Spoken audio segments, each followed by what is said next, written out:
oh wow, Pakistan this. And I'm like, yeah, I saw that 7 years ago when I was trying to tell you guys. One of them. And if I'm honest, but I was also this business success, but also know when it's not a success. To be able to start and carry on and scale, maybe sell in the correct way.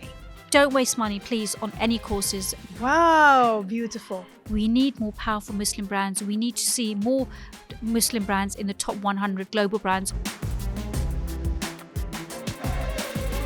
My name's Saadia Baber, and I'm the CEO and founder of Xperience Pakistan and Sikhana. Saadia, I want to know about you, and then we're going to discuss a lot today about your entrepreneurship and your experience in business and everything, because today I want to kind of educate people about the experience of a brilliant Muslim woman that has such a unique vision on how to do things. So tell me about your background, and I want to know everything about you today. Okay, so I'm basically a proud British Pakistani Muslim mum of 3 boys. I've got 3, alhamdulillah, beautiful boys. I was born in Pakistan and I was 2 years old when we came here to the UK, mainly because my father was working for Habib Bank and he got transferred here. We were only supposed to be here for 3 years. We ended up being here for 14 years. And I remember when I was 16 and it was a year of my GCSEs, my father got the letter that we had been waiting for, which was that we were being transferred back to Pakistan. And it wasn't just being transferred back to Pakistan, we were being transferred back to my home city, Peshawar, which I absolutely love. But for anyone who hasn't been to Peshawar, Peshawar relative to Islamabad, Lahore or Karachi is quite a conservative city. So you can imagine like being raised in London and suddenly like where you're independent, free and everything. And then suddenly you're going to a very conservative city where everything has to be done with a chaperone, very different culture. And I remember when we moved for the first 6 months, I hated my dad. I absolutely would cry and I thought my dad had ruined my life because, my friends had gone on to do their A-levels and at the time there was no internet or email, we were writing on aerograms. So the younger generation who aerograms were these blue things that you got from the post office, you would write letters and post them. So obviously I was hearing from my friends and they were like doing college. So, they had free periods, they would go out and everything. Mm-hmm. And I was in college in Pakistan, but the way it worked in Pakistan, I'd be dropped off my parents at 7:30 in the morning and then the gates would close and then you couldn't really leave till 2:30. So it was almost like going back in time, being back at school. And I was like, oh my God. However, what I would say, I was there for 3 years. Mm-hmm. The best 3 years of my life. In hindsight, I think it was the best thing my father did for me. Mm-hmm. I was never out of touch with Pakistan, because my dad's one of 9 siblings. Every year there would be an uncle's wedding or something. So we were going back every year anyway. And at home, we had even living in the UK, had a Pakistani culture. So my mum taught us how to read and write Urdu. So I've got GCSE and A-level in Urdu. So I'm very fluent. So language is never a problem. And as I knew my family, it's not like suddenly I was with strangers. But living in Pakistan to visiting were 2 different things. My dad would often talk about how he never felt like a first-class citizen here in the UK. And I used to say, Dad, I don't know what you're talking about because, it's like we're all equal. And because I think when you're at school, everyone's the same colour. The differences don't exist. You just all get on. But then when I was living there, credit to my father, I think the reason I was able to adjust is that my dad didn't put the same restrictions that maybe my other female cousins had. So I was allowed to go to the library, go shopping with the driver by myself. I didn't have to go with my brother or a chaperone. So my dad understood that I'd been raised here, so he gave me that flexibility. I also found that actually my parents were a lot more relaxed. So I would be going to weddings or my friends' parties and coming back at 2 a.m, which living in the UK would never have happened. It would be unheard. But because it was in the own country and because, as I said, Peshawar was a very small town, everyone knows everyone and we're quite a large family, so everyone knew us. So there was a safety he felt. What else did you find in Pakistan when you moved back there that you didn't find here and you really enjoyed? I think people there live. And what I mean by that, over here, we don't live. We work. Survive. We survive. It's a rat race. There, they treat money with the way it should be treated, that it's a means to an end. You work, okay, but you come home. So my routine would be I'd come home, I'd have my afternoon nap, wake up, I'd do my homework, and then every day there would be either a wedding or a birthday party or something to go to. Our social life, our diary was so full. Now, obviously, I come from a privileged background, so I recognize not everyone in Pakistan lives like this. But the point is, generally, even outside the kids playing cricket, there's a happiness. You'll see a smile on everyone's face, no matter how poor. Here, you sit on the underground, it could be someone wearing a Rolex, really rich, but still have this no smile or monotone or something. For some reason, everyone's just unhappy here. So I think it was a zest for life, which is and the that genuine belief that Allah Malik hai in Urdu means whatever God wills, that there was go with the flow, because there are some things that we can't control, and as Muslims we know that, and yet sometimes we forget that and we stress ourselves. But in Pakistan, everyone's got very low blood pressure. They don't. But in the other side, did you find anything that you didn't like at all, like as a shock? Because you lived in the UK, and then all of a sudden you moved there. Was it anything that you didn't like, you couldn't adjust with, at least within the 6 first months you've been there? Yeah, so the education system was very different, completely different. So over here, you're encouraged to have an opinion, to research, have a thought process. And I remember this vividly because there it's the rote system, so everything's about memorizing. And we were in a statistics class, and the teacher said it was about concept. She said, "Does anyone have an example?" This is in Pakistan. This is in Pakistan in college. So I put my hand up, and the English. The teacher wasn't very fluent in English, but I made sure I spoke slowly, and I gave her an example. But because the example was based on my own example that I've understood based on, rather than the one that was in the book, because I hadn't memorized it, she told me to, quite rudely, to be quiet and sit down, and said, "You don't know what you're talking about. You're wasting my time." Now, my friends, they all had a good laugh because they realized that this woman's not capable of teaching because she doesn't understand English. So I think I found that hard. And I think the negative thing is I found actually ironically prejudice, even though I was a Pakistani, but because I was a British Pakistani and I had a bit of an accent. I remember in games I would roll call and I had the English accent, and all the girls would make fun of me in the way I said 1, 2, 3. And I used to get hurt thinking, I'm speaking English properly. You're not, but I'm not making fun of you. So you were having an accent according to the Pakistani colleagues you had there, isn't it? So you had the British correct accent. Yes. Isn't it? Yeah. And they found that a bit weird. Yes. And then they would make fun of me. And I, as I said, when you're young, you're like, God, why are you making fun? You find it offensive. When you look back, these are things are small. So I think the prejudice, I think the education system it needs to change. But then, to be honest, I think the education system in this country needs to change. I think it's very dated. What the education system does do in this country is it encourages you and it teaches the children to be curious and research and have an opinion. So it's not about, here's the data, so my son, for example, is doing A-level history. He has to read different things and he has to maybe think, but in the end, the final paragraph has to be, what is his take on it? And therefore, what is his opinion? I think and this is, I suspect, true for many countries in the Far East, is the education system there is, this is it. This is what you have to write in the exam. And if you deviate, then it's wrong. And I think when the British or US, or when people say that is what the education system in the West, definitely, certainly the UK does. However, the reason I have a problem with it is that I think the model in which the examination process is done, I think the subjects we have at the moment is not fit for the modern day world that we live in, whether that's AI, whether that's even the examination process. So I was a coursework person. Give me a project coursework to do, I would get 90% or something. Put me to do an exam, I'd always get 50 or 60%. Now, I'd like to think I was a brilliant, intelligent student, so I wasn't stupid, but my memory is awful. I could not retain or have the ability to remember dates and all that. But if I've got time to go away and put across my argument or that, then and that I think is a better way of examining, because in the real world, if you think about in when we're in meetings or we're not asked to memorize things, we have PowerPoint slides, we have our notes.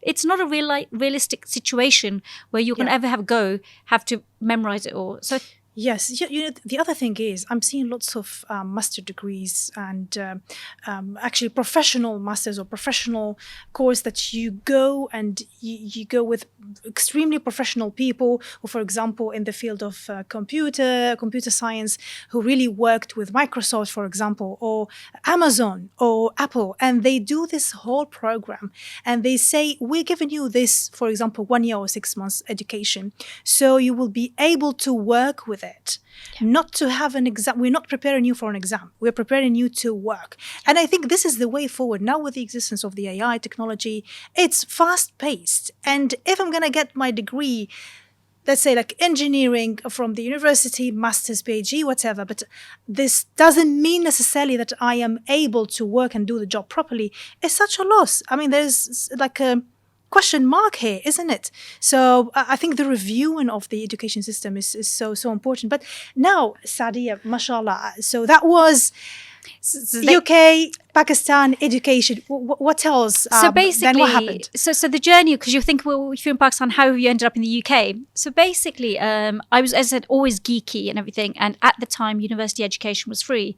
So when I turned 19, and I was studying for a piece of paper, which quite frankly, globally had no recognition. And you had people from Pakistan spending thousands of pounds of money to send their kids to the UK or to the US to study.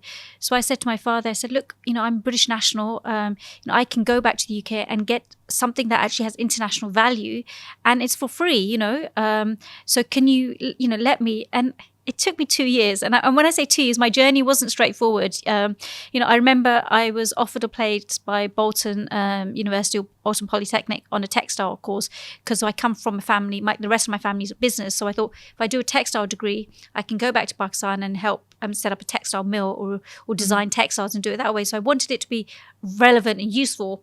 So your father owned a factory in textile? My father worked for Habib Bank, but his brothers and so yes, and so the rest of the greater family, we all have like match factories, oil mills. So we come from a business family. That's right. That's important to mention because the mindset of an entrepreneur doesn't come from air. It has to have some grounds, because you can't really teach an entrepreneur how to be an entrepreneur. You have to have something, feel a feeling. And I can see, so you have the genes. We get it now. I have the genes.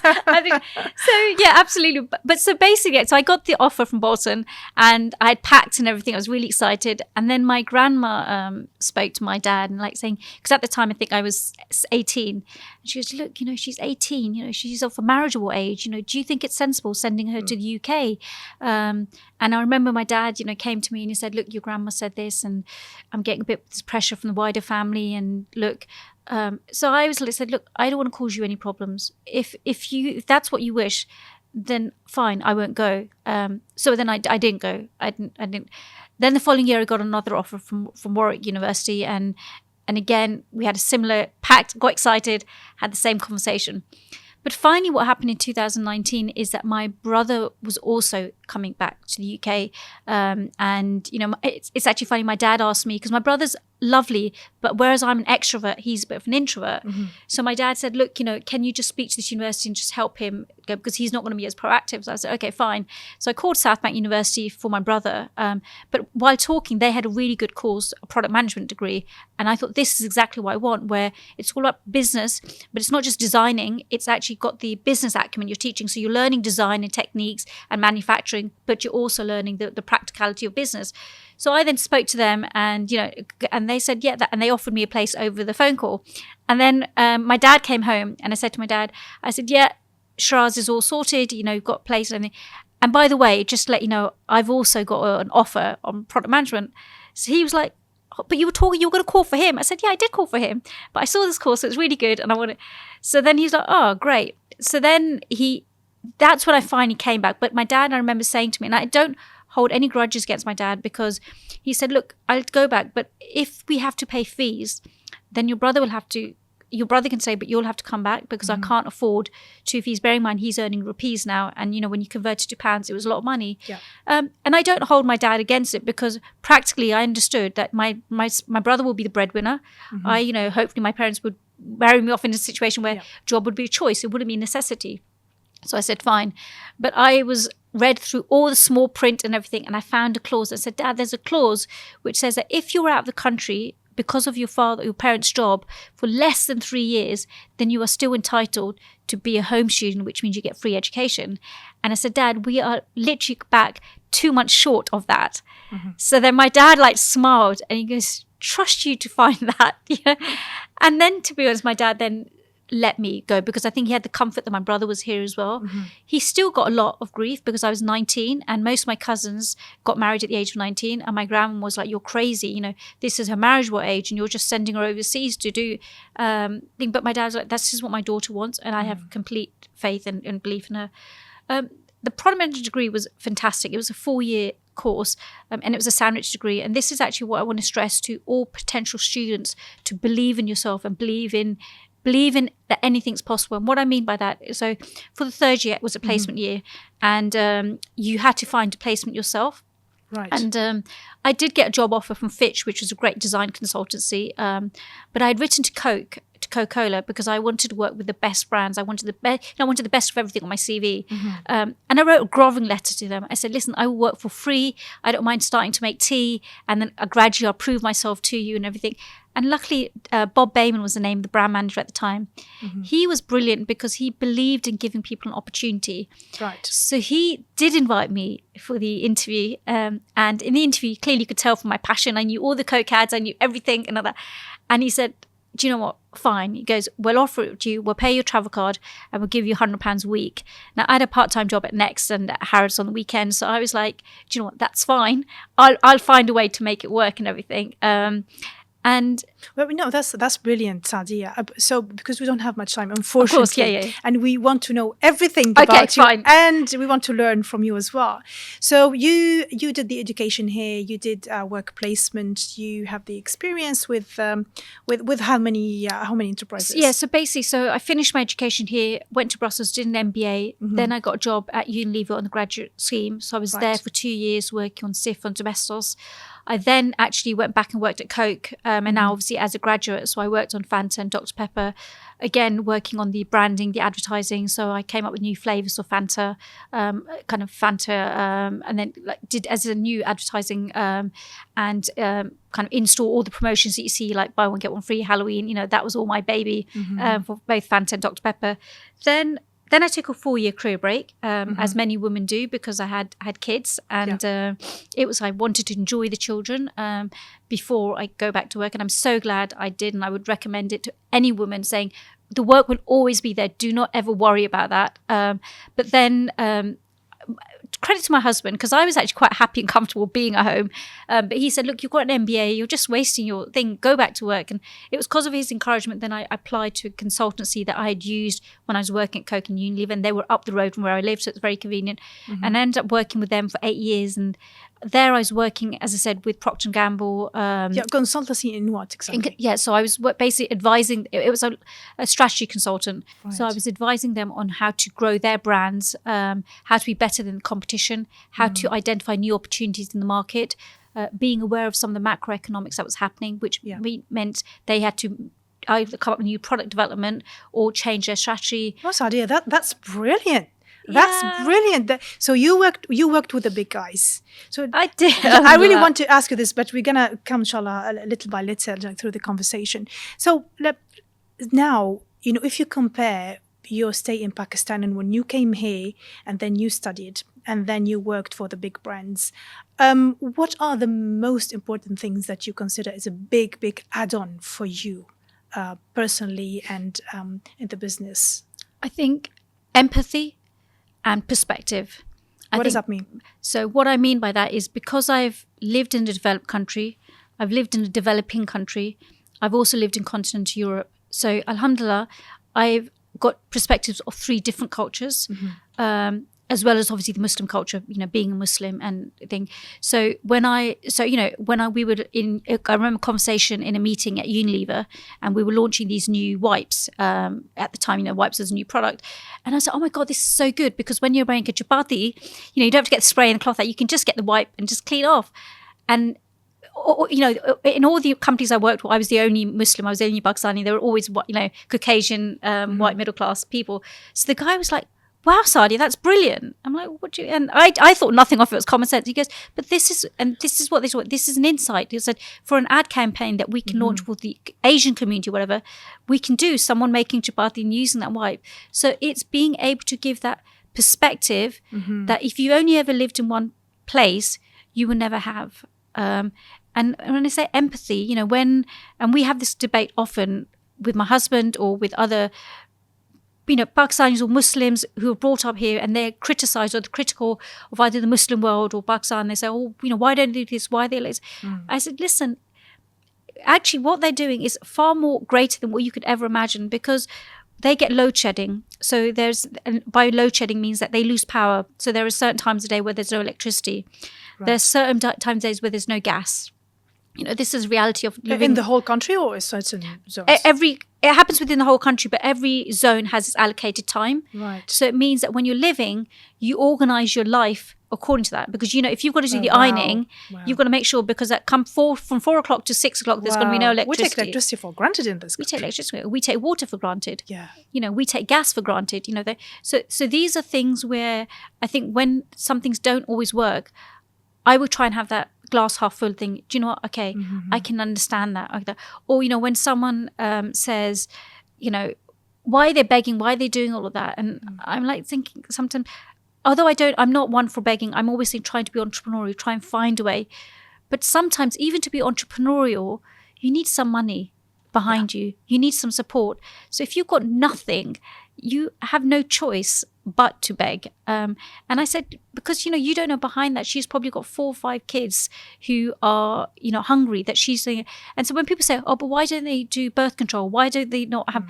I laugh. I said, these are people in the village that you're talking about. It's not even the concept of birth control. It's a whole mindset. It's a whole mindset, and some of it obviously is a case of lack of activities, then men tend to do that. Women don't always have the choice. So then they're left with that situation. So it's not, things aren't always, so I think when it's the empathy perspective, I see the grey, that some people don't see the grey. They just see everything as black and white. And which is very important for an entrepreneur, isn't it? Now, Saadia, took us through your business. How did you start your business? And I know that you have Xperience Pakistan and you have another brilliant business as well. Took us through that. Okay. So Xperience Pakistan for me is, I always say, is a patriotic project. It's my gift to Pakistan and the people of Pakistan. So I set the company up back in 2018. I set up for 2 reasons. One, because I wanted to change perceptions and change narratives of Pakistan. One of the things that upsets me most is this was in the time where ISIS was growing, and on the media headlines, you were hearing about young Pakistani boys or men joining some of the ISIS, or, Pakistani gangs in Rotherham and everything. So, the only time you ever heard the word Pakistan was always with the negative adjective. It was never positive. So what happened in that is that you had a lot of British Pakistanis wanted to be British Muslims, forget the Pakistani bit, don't dissociate. And that upset me, because having lived in Pakistan and knowing the beauty of the culture and how hospitable and loving the culture is, I was like, that's not right. So I thought one of the ways I can do that is and the other thing is obviously, I wanted to show people Pakistan through my eyes. I've lived there.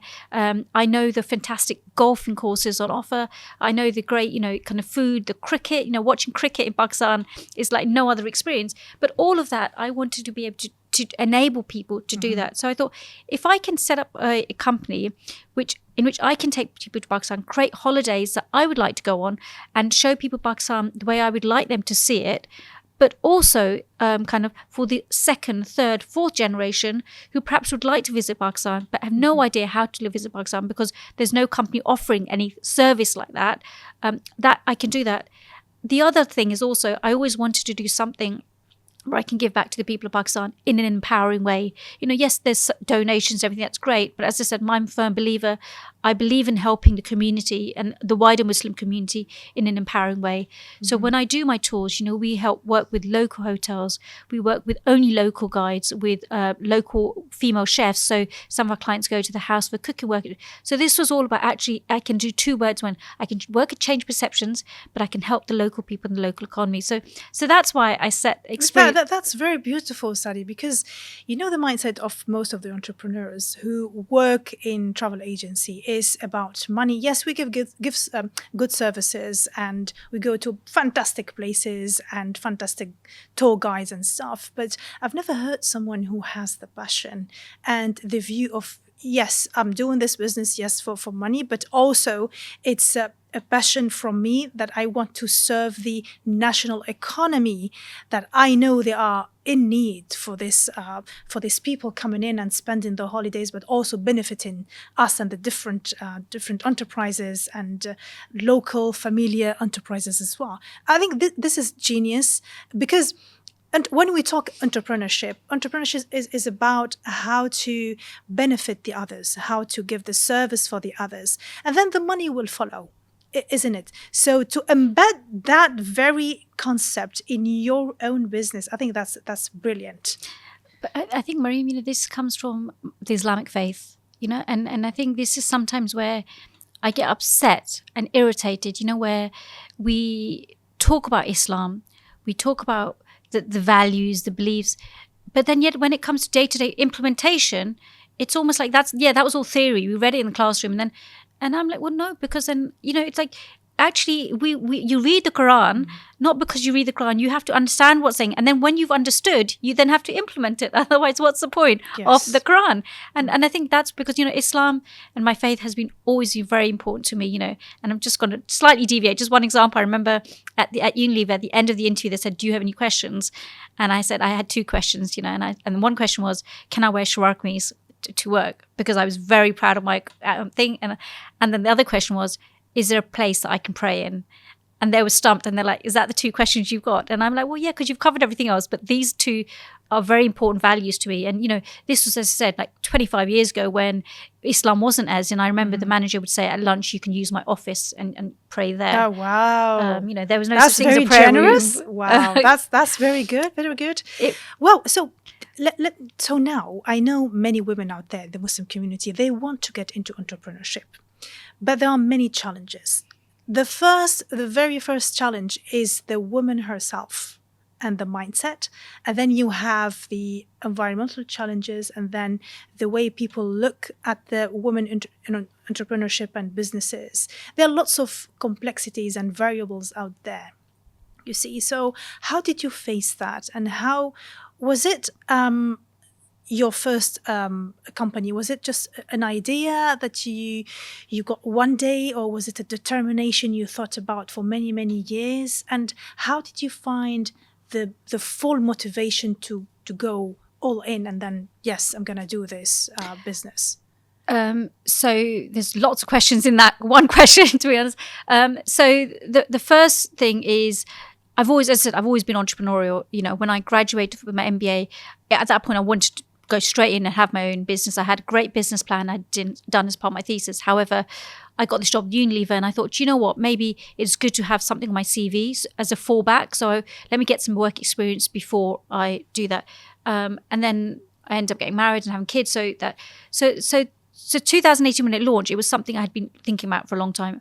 I did, when I had my first child and I was at home, have a small business by the name of Diversity, in which it was a jewelry and fashion brand that I launched. Again, I think I'm just unlucky in business, because I was doing well for 1 year, and then the 2008 crisis happened when the banks all crashed and everything, and suddenly no one had money. And then that's when the business went down, and then that was that. And then, as I said, I started work. So, but 2018, as I said, I kind of set the company up with the view that I wanted. Now, I was lucky compared to many women because I had been working. So while I was working, I had a saving pot. So I had the money that I could use to invest in. I think the biggest challenge women have is that I've come across women who are brilliant, creative, got the great spirit, but they don't have the financial support. And they don't sometimes have the support at home, or from people believing in them. I was lucky, and I'm not arrogant, but I'm quite self-confident. I think because I had the CV behind me, that I'd worked in the big companies, that boosts your confidence. My dad was a massive ambassador of mine and continues to be. He taught me that anything is possible. So I always thought, dream the impossible because it's possible. Nothing is impossible. And to be honest, it's like kind of my husband's support in terms of the time I commit. So that's why it was easier. Now, it was easier, but not easy. I think I still have those challenges. And I think women, not just Muslim women full stop in the world of business, have a lot of challenges. Okay, as you've hit on some of them. We have the challenge that And this is, I think, where husbands do need to change their mindset a bit, where they see when their wife does a business, okay, that's great, that's a bit of your hobby, but your main job is your home. And this sometimes when we have this, it really irritates me. I'm like, no, when you married me, I was a working professional. Yes, the home, looking after the kids, that's part of my job, but I was never just a homemaker. I was a professional, and so this is just as important to me as is. And so I think, so, as I said, I'm quite a strong person. Not everyone is. So sometimes getting that. Also, I think where I will become an in-law at some point. I've got 3 boys and everything, and I hope that our generation of in-laws will be different in terms of we will give our daughter-in-laws the space to live their dreams, to be themselves, and respect and appreciate that there were someone's daughters, that they come with their dreams and not to impose some hour. If just like we would give our daughters the freedom of flex, our daughter-in-laws are the same. So I think with women, they have those, in our culture in particular, we have those wider challenges. But I think the biggest challenge is the lack of faith and belief that investors have in us. Because and I've spoken to a couple of investors, despite the fact that my CV is probably way better than the average Joe, average guy next to me. But because I'm a woman, they think, oh, but she's got kids. Oh, but she's got this. Is she really serious about this business? Is this going to be just money down the drain? But to the person who probably doesn't have half the experience I have, but because he's a guy, they'll happily give the money. Thinking, the bigger loser is not me, it's you, because you've missed a business opportunity in that. And I think, Meriem, sorry, you and I spoke about this earlier. Yeah. The other thing is women. Okay, as women, we have to change our mindset. How's that? We always see I don't in particular, so I'm not speaking for myself, but women I've noticed in the business world see other women as competition. And we get all protective. We get catty. We're like, oh, don't go to that person. Go to us. Or we badmouth. And that, which is wrong. I always say, I've been in businesses, I've been at exhibitions where there's 2 other candle stands next to me. Now, their product is different to mine. My price points are different. So, and I never feel threatened. I have no problem with that because everyone has something to offer. The market is big enough. And I will always say to someone who likes my stuff but maybe finds it a bit too expensive, I said, look, go to so-and-so. She's got lovely stuff, and look at hers, and it's a bit more thing. And I don't mean it in a bad way that it's cheaper, but I'm just, again, trying to pass business to her rather than that. And I think that's where we as businesses, we as women, we have to recognize that, look, that woman already has enough challenges behind her. So we should give that woman full respect for being there. And some peace as well. and some peace. And the way we can respect and show our appreciation is through our wallet, through our pound. It's like, spend, because actually if you spend, you're giving her self-belief, self-confidence that look, I've got a good product. You're giving her the money to reinvest, to grow.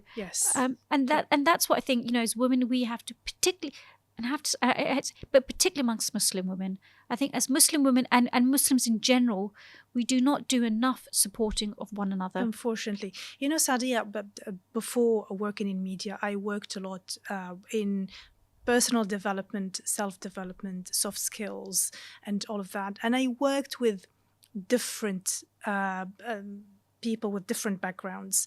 And my work was to try to empower them and to change their mindset and then to give them confidence. And believe me, when I measure the difference in, say, 6 months or 1 year from the day one they came to me, and then the last day they finished their course or whatever with me, and then they say, oh my God, I've done this, I achieved this, I opened my business, I succeeded, I've done this. I feel so happy, and the satisfaction I feel inside is priceless. I think Islam, subhanAllah, teaches us, first place, to love for your brother and sister what you really love for yourself. Absolutely. And that is a condition for faith. If you want to be called a believer, like a true believer, which is Iman, because we have grades, Islam, and then we have Iman, and then there is Ihsan. It's Islam, surrender, Iman, the faith, believer, and then Ihsan, which is perfection. Because people are different, you see. So when I see these women, any woman who's succeeding in her business or whatever she's doing, I feel empowered. I feel happy. I feel very happy, alhamdulillah, and I hope to remain that way. And working to remain that way, because envy and these I call that a disease of the heart. Of course. And to be honest, And we are haram. not. Yes, we are not perfect. You don't know. Sometimes Shaitan will whisper to you, or your nafs or whatever will go, "Oh my God, she's doing better than you. Oh, you should do." It's fine, to have. I call it like a constructive envy, where I say, "Okay, she's doing that thing, but I didn't do it for some reason. I hope she will continue. I wish her the best, but I may be gonna work and learn from her to do better as well." Not a destructive, envy, which is completely haram. I wish that she, she destroyed whatever, because subhanAllah, many people do that. They have that attitude. They see someone very successful and then they don't like it. Yeah. They don't like it, which is completely destructive for the self, for the community, for the society, but also on a religious level is so bad. So I think there is a lot to do to change that mentality in the community, isn't it? Absolutely. I mean, as you say, social media can be evil, and also it depends on how you use it. So as you say, social media, at the moment you see everyone's stories, and as an entrepreneur, you're like, oh, they were at that event, or I wasn't, oh, they got that award. But you're right, the mindset shouldn't be, oh, God, thing. But it's like, wow, that's inspiring. I want to set those goals. I want to aspire to be like that. I want to, so and share knowledge. Sharing knowledge is not going to take away from you. So the amount of times, alhamdulillah, I've been lucky that I've done pop-ups in John Lewis and Harvey Nicks, and I get other businesses ask me, "So this is great. How did you go?" I have no problem telling them, so right, go to this company, you've got to do this process, and then apply, and then they send it to the head office, it gets approved.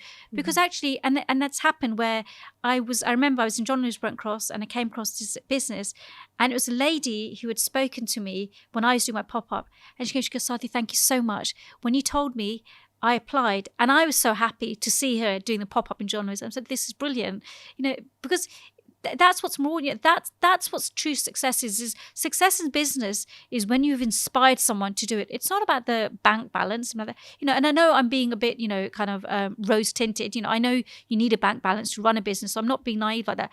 But I'm like, but that's not going to give you happiness. When you look at that, that's what will give you joy is actually the legacy that you've left, the impact you've had, the footprint you've left on someone's life. Even if that's one person, sometimes we get obsessed that, oh, to have an impact, it has to be at a global level. Fame has got to be like, you can have fame with just 2 people. It's about actually knowing that someone other than your family. The impact. You've had an impact. Yeah, amazing.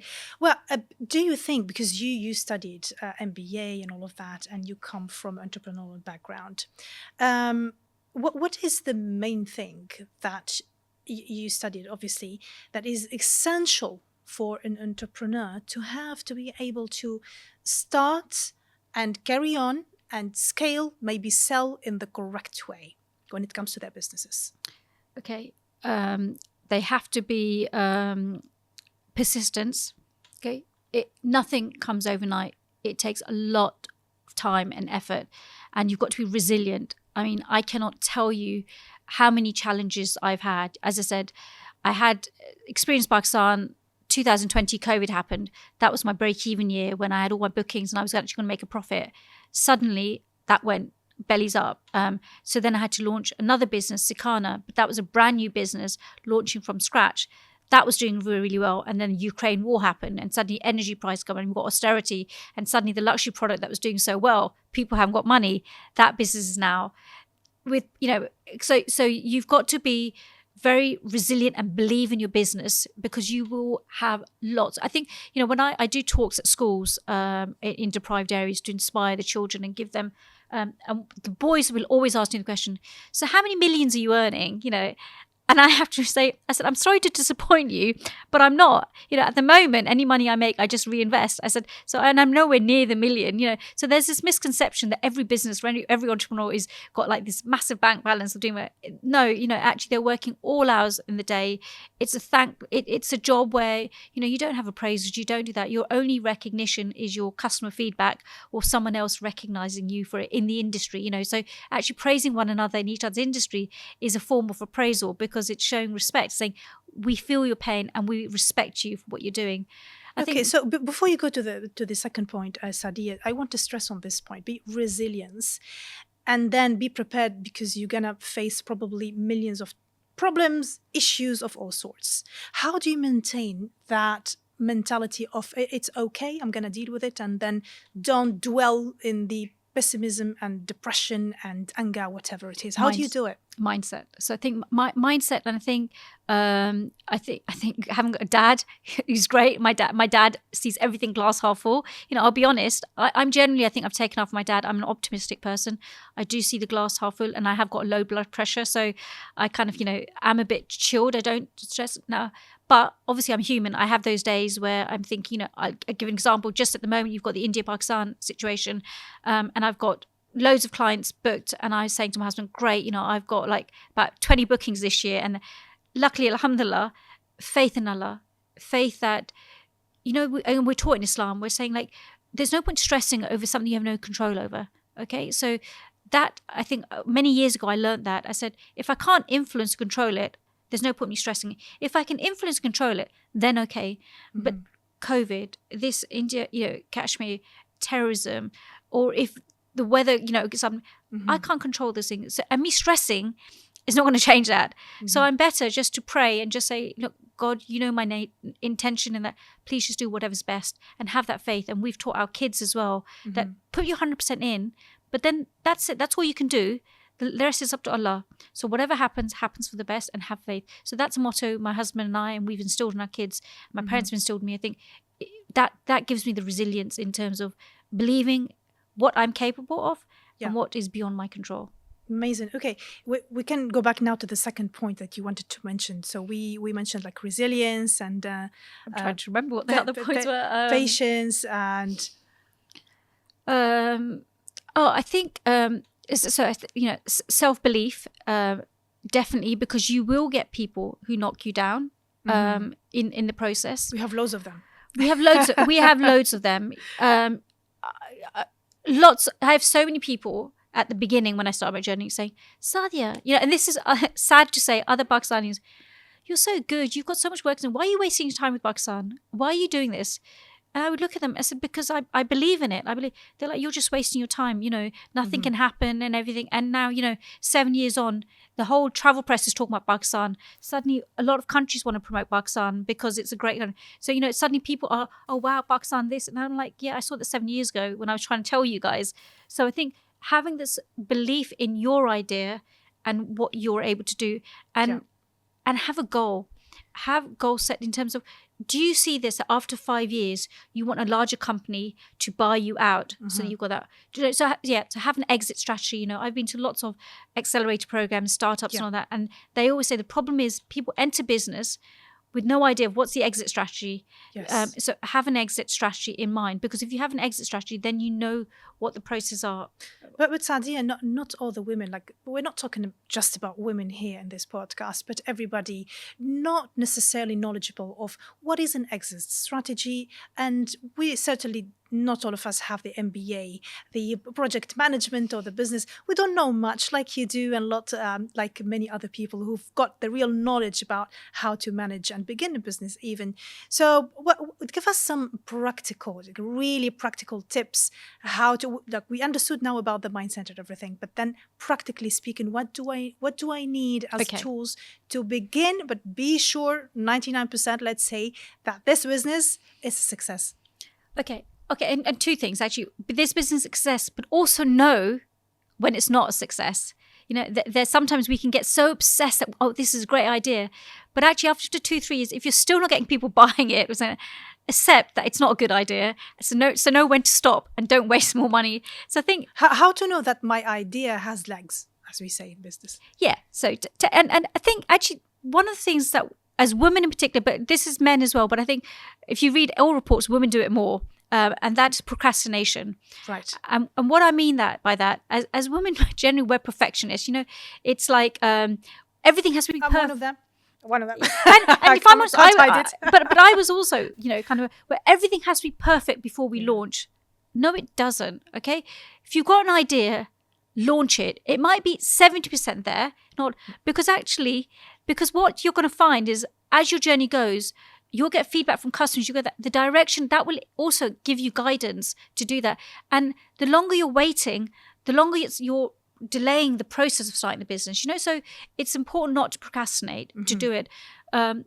But in terms of practical examples, so I would say I wasted a lot of money in the beginning, on paying an agency. And my dad laughed at me because I was working at Coke with a £6 million budget. So used to working in thousands and tens of thousands of contracts. And so suddenly when I was doing my own and I had an agency that was saying, we could do your social media and we could do this. It's only £350 a month. I was like, okay, that's really cheap. And then very quickly that money that I had was going and I couldn't see the value. And then I stopped. So that's what I would say is and my dad's words came true to life, that this is my money, it's not Coke's money, so I have to be careful. But there are things like Canva. So whenever I meet any entrepreneur, I said 2 things you should invest, or 3 things you should invest in, is Shopify. If you're going to build any platform, Shopify is the best platform to build a trading kind of a commercial retail website. Yeah. The other thing is Canva. You can do all your social media on Canva with little investment. You don't need to hire a social media agency at all. You just have to have the time to put aside to make sure that you can do all your posts and upload, schedule them. Yeah. And then the other thing I would say is Boosted. Boosted is an app that I use on my mobile phone. It is great to make 60-second reels or videos that look so professional. I've had people say, who made this for you? And I'm like, oh my God, it took me 10 minutes and I did it myself. Now, with all of that, what I would say is that you don't need to go on training courses, because you'll get lots of things on Instagram. Come on this and we'll pay, you'll pay us. YouTube is my best friend. What about bookkeeping? Because we need to be knowledgeable of how to manage the finances as well for the business, isn't it? Do we need to have some course about accounting, or to that bit we have to hire someone to do it for us? See, I suppose, this is, you should say, where I take it for granted because I did the MBA and because I was doing that for my brands. So for me, Excel, all of that comes second nature. So I do my P&L myself and do that. And I just get the accountant at the end just to double check I've done everything right. But then I do the entries myself. So I think... But it's important to know how to calculate money. Absolutely. It's absolutely important to have your finance. It's a must. Yeah. But what I would say, because I haven't done a course, so I can't particularly recommend a course. But what I was just about the point I was saying is, if you go on YouTube, YouTube has everything. And when I say everything, in terms of when I've wanted to learn how to do something on Canva, or when I've wanted to learn how to make a reel, or I've wanted to learn how to do something on my website, like on GoDaddy Build It, there is always a tutorial. There's a tutorial of everything on YouTube. Yeah. So before you pay anyone, if you Google even bookkeeping, I can guarantee you someone's already done a free tutorial that you can watch on YouTube and learn from. So firstly, don't waste money, please, on any courses. Go to YouTube first. You will have it. The other thing I will always say, look, I have an open door policy. I can't say I can help everyone, but I'm happy to mentor. If you want to message me, I'm always happy to give tips. That's not an issue for me. Do you think a mentor is important for a beginner in business to at least take not off the I business? Think not just a beginner. I think even if you've got, even like me, I'm looking for a mentor at the moment. I think you need a mentor no matter what journey, what path you are, because there's 2 things. Being entrepreneur is quite lonely. People don't realize it's a lonely business. You're online or in your home all day by yourself. And having a mentor sometimes, enables you to have somewhere you can bounce an idea off, or maybe they've been in that process where you are now and they can give you some insight in terms of what they did. And that may not give you the answer, but it can trigger some thoughts. Oh, okay, that was a good idea. Mentors also have their own black book, their own network, where if you think they might know someone, so actually, you know what, we know someone who's doing this, we'll connect you with them. So having a mentor, whatever journey you're on, is invaluable. Is so important. But very, very good. Now, I know that you have another business as well. So the second business, is it a passion? How did you get the idea? And what does it do exactly? So my second business is Sikhana, which was launched as Xperience Pakistan Lifestyle. It's my COVID baby, So when COVID happened, I tell you what, COVID, I think, made miracles in lots of societies. So people, I think, found themselves and found the creativity in themselves and created so much, so many great things out there. Even our way of life, even the way we work changed. I think it was a massive, massive shock. Yeah, absolutely. International shock, I would say. Absolutely. And some to the good, as you say, it reevaluated. Actually, hybrid working is possible, so for women in particular, that was really helpful. Whereas before, it's like, no, you've got to be in the office Monday to Friday, which when you're a woman and you've got kids and you're juggling school drop-off and all that, it's not always practical, And suddenly, actually, no employer could say that because in COVID, we saw, actually, you can work remotely. So you're right. And entrepreneurialism, as you say, it was rife. So what happened is that Pakistan went on the red list, so I couldn't obviously promote holidays to Pakistan. I'd run out of money because I was paying some trust bonds, and then where I live, Buckinghamshire, they had a grant that they were offering, where if you were like a woman or something and you wanted some funds to help, and I immediately thought, okay, well, I could do with some money. So I applied. It was a nominal grant. It's £1,500. But I had kind of watched some videos on candle making. And for me, it was very tactical, is I'd spent 2 years where suddenly people knew Xperience Pakistan. My brand was getting recognized. And what I was worried about is that in COVID, over 2 years, I didn't want people to forget about my brand or forget about Pakistan. Yeah. So I thought if I launch candles by the name of Xperience Pakistan Lifestyle, named after different cities and places like Punjab, the Gulab, walled city of Lahore, I'm keeping Pakistan top of minds in people's homes. But when they smell it, it's reminding them of Pakistan as well, because it's got that nostalgic memory. Oh my God, that's clever. It was, yeah, as I said, very strategic, strategic, yes, very tactical. That's why you taught strategy. You did consultancy in strategy. I did, yeah. It's all about thinking outside the box and thinking, yeah. That's great. I love it. Yeah. And that was basically, so it started off with candles, then I launched perfumes and diffusers, and then serving platters, because a big part of our Islamic culture is entertainment and food. Yes. So I've got these platters which have been inspired by the architecture and archaeology sites found in Pakistan. So anyways, what happened with that was then I had people saying to me, Saadia, we love your scents, but can you do something oud related? And I was like, I can't do oud because oud's not really a Pakistani scent. And I also found that it's an Arab scent. It's an Arab scent. It's not a scent from Pakistan. But what I also found is that this whole journey of me using these candles to tell stories about Lahore, about Punjab, it was resonating. People loved it. They loved the values of the brand. So then in August 2022, I rebranded to Sikhana. Because under Xperience Pakistan Lifestyle, I thought I'm restricted because everything has to be to Pakistan. But actually, I'm going to use my platform to educate. So Sikhana means to educate in Urdu. Right. And I actually thought, well, actually, what I am, it's an educator brand. I'm just using my products as almost the hooks to get people's attention. But via them, I'm educating people about the misconceptions they have of Pakistan. But I wanted to go on to talk about the misconceptions they have of the Muslim world and also of Islam and women's rights. So that's when I launched my Mothers of Islam collection, which is my oud collection, and named after Hazrat Khadija radiallahu anhu, Hazrat Aisha radiallahu and Hazrat Fatma, because they're three very strong, empowering Muslim women who defy all the misconceptions people have, of Muslim women that, it's like they're not allowed to work, or, it's like they can't speak, they can't have an opinion. Yeah, for those, maybe Saadia, just to mention here, for people who don't know, who's Khadija? Okay. Who's Aisha? Sure, maybe we need to say something about this amazing Ummahat al-Mu'mineen, which translates to the mothers of the believers. Absolutely. And sorry, so I will touch briefly on this, but all the details on the website as well. So Hazrat Khadija radiallahu anha was the first woman, and I believe the first person to embrace Islam. She was she was the wife of Prophet Muhammad sallallahu alaihi wasallam. But the reason I wanted to highlight her specifically was because she was 40 years old, 2 times a widow, and she was proposed to Prophet Muhammad sallallahu alaihi wasallam, who was working under her. So she was a very and he was 25 and he was 25 years old and a bachelor. He had never been married before. She was a successful businesswoman in Arabia. Okay, so these were all the things where culturally we're told, it's like the guy's got to be older, or if she's a widow, there's a bit of a blemish or tarnish, or it's like the woman can't work and all that. I'm thinking, well, I'm sorry, these are cultural things. It's got nothing to do with Islam. So that's why I wanted to do that. But Hazrat Aisha radiallahu anha has a special place because, as you know, many of the hadiths are sourced from Hazrat Aisha. So when and we have this banter with my husband, my husband and I, when we say, oh, listen, look, just be quiet, woman, and he was, because it provoked me.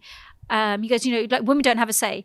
I said, listen, let me tell you that most of the hadiths have been based on actually insights from Hazrat Aisha radiallahu anha, because she spent the most time with Prophet Muhammad sallallahu alaihi wasallam, so she can give an accurate account of how he behaved and what he did. So I said, so actually a woman's opinion and what she says is of value, and it's culturally you men who are undermining us. The faith is not undermining us.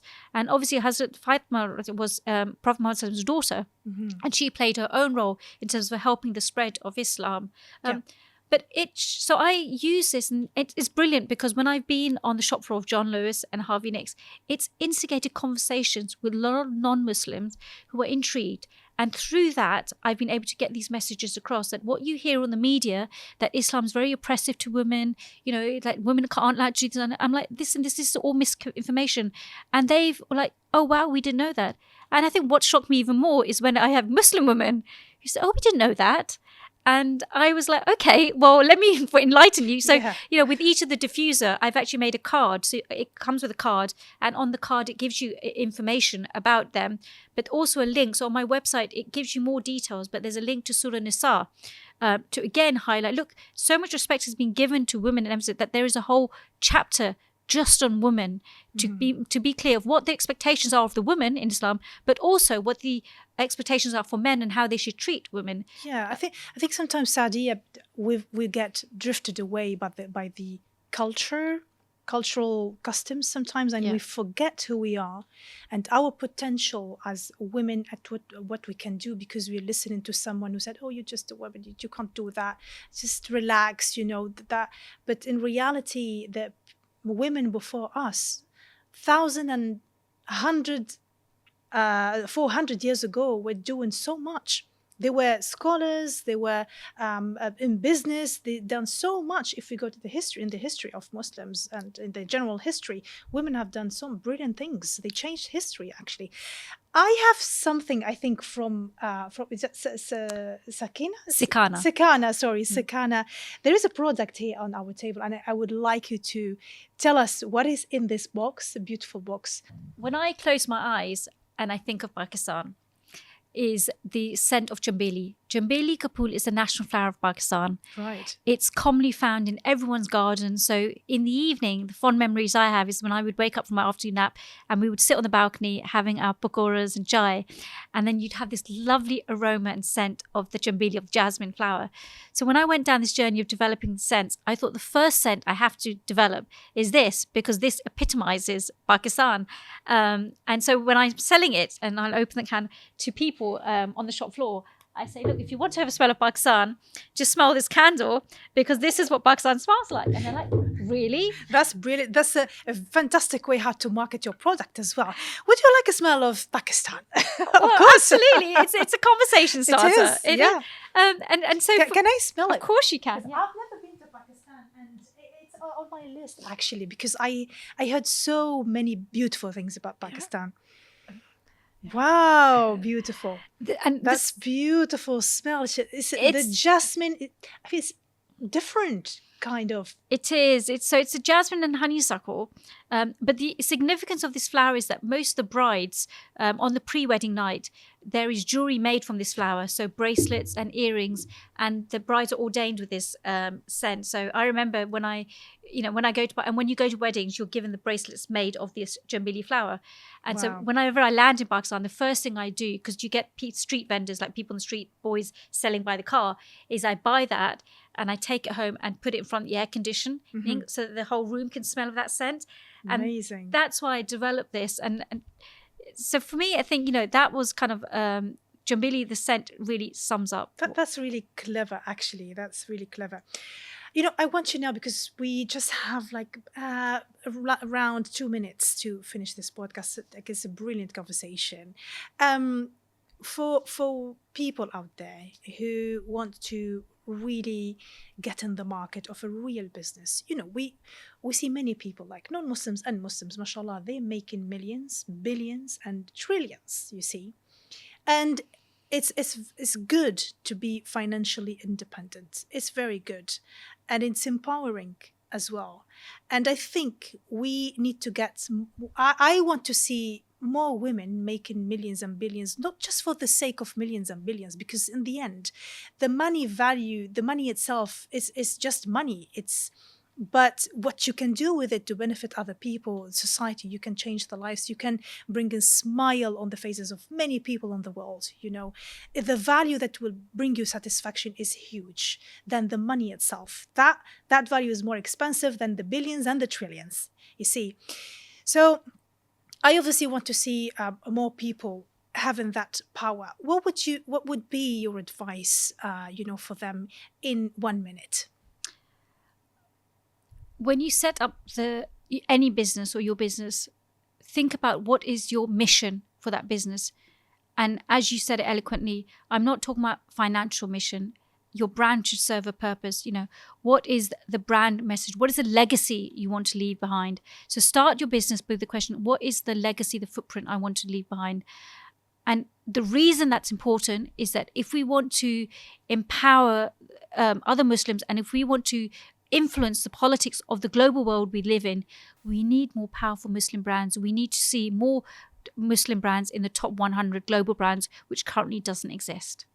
Indeed. Well, Saadia, it's been a real pleasure. I learned so much from you today. MashaAllah. And I hope you all the success of the world.